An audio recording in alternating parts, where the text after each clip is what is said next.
ショーケースの中過ごしてた、誰も彼もが過ぎ去っていた。怖かったんだあの日君に連れられるまでは。僕と同じの小さな手転げ回りくすぐり合う僕ら、こんなに君のこと好きになっていた。どんな時でもそばにいて君が言うなら、名前はレオ、名前呼んでよ。君がつけてくれた名前だから、嬉しい時も悲しい時もそばにいると決めた大事な人。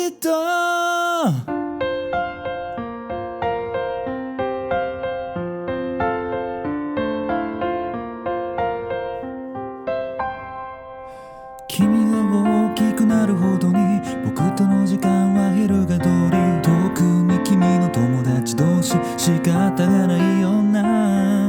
最近つけるその香水、鼻の利く僕にとっては辛いや。今日も帰りは遅くなるんだろうか。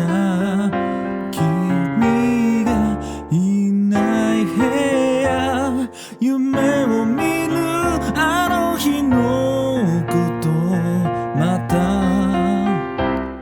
名前はレオ、名前呼んでよ。君がつけてくれた名前だから、寂しいけれど悲しいけれどそばにいると決めた大事な人。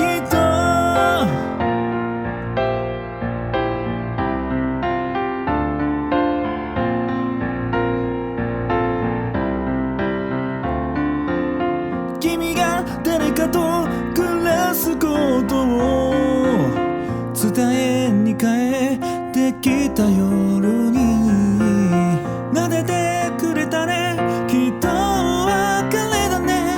最後にさ会えたからね、幸せだよ。